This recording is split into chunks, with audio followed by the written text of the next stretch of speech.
inay gudaha magaalada Gaalkacyo ku kufsadeen gabar 16 sano jir ahayd. wariyaha VOA Garowe Nuux Muuse Birjeeb ayaa warbixintan soo diray. shantan dhalinyaro ee ku eedeysnaa kufsiga ayaa laga soo kala qabtay deegaano kala duwan ay u baxsadeen markii ay geysteen kufsiga. waxaana uu dhacay saacado ka hor xilligii uu dhacay kufsigii loo geystay Caasho isla magaalada Gaalkacyo.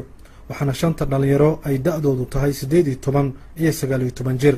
xirlaali ku-xigeenka Puntland Maxamed Xareed Faarax ayaa VOA u sheegay in xukunkan lagu fulin doono dhalinyaradan. kadib xafiiska xirlaalinta guud markii uu horgeeyay shanta eedeyntooda iyo dambiyada ay galeen isla markaana maxkamadda uu ka hor cadeeyay in dambiyada kufsiga dhalinyarada da'da soo koraysa ay ka dhigteen wax iska caadi ah oo aysan u arkeen dambi siiba magaalada Gaalkacyo kufsigana uu noqday mid baahay si haddaba loo tirtiro dambiga kufsiga ah.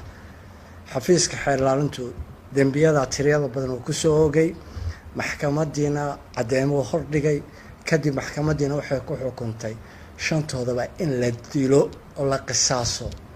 dhalinyaradan ayaa sidoo kale xukunkan ku mutaystay falal kale oo ku lamaanaa kufsiga waxaana xirlaalinta ay uga digeen dhalinyarada ku dhaqan Puntland caadeysiga kufsiga. kiisaska kufsiga kaliya lagu eedeyn maayo qofka markuu dambi galo oo kufsi kaliya hadduu noqdo kufsi wadareed iyo kufsi kaliya waxaa kaloo jira dambiye kaloo weheliya.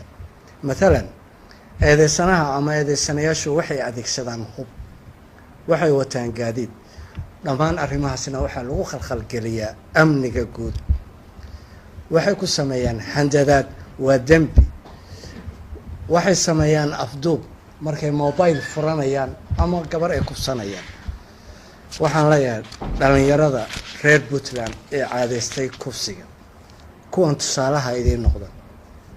shantoodaba dilka marka lagu fuliyo idinkaa ku cibna qaadan doona waana la dilaya.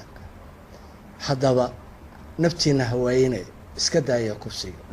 waalidka waxaan u sheegayaa inaysan ka daba iman caruurta geysta kufsiga. hadday ka daba yimaadaan ayaguna in dil toogashaa lagu xukumi doono. gabdhaha waxaan leeyahay guryaheena jooga oo wareegga iska daaya oo is ilaaliya. muddooyinkan dambe waxaa aad deegaanada Puntland ugu soo badanayay falalka la xiriira kufsiga taasoo abuurtay walaac xoogan oo ay qaybaha bulshada muujinayaan isla markaana ay dadku ku baaqayaan in la mariyo xukumo adag si xal looga gaaro caadeysiga kufsiga. sidoo kale kufsigii iyo dilkii loogu geystay gudaha magaalada Gaalkacyo Caasho Ilyas Aadan ayaa loo qabtay dad la aaminsan yahay in falkaasi ay geysteen waxaana la filayaa in sidaan oo kale loo marsiiyo sharciga maalmaha inagu soo aadan.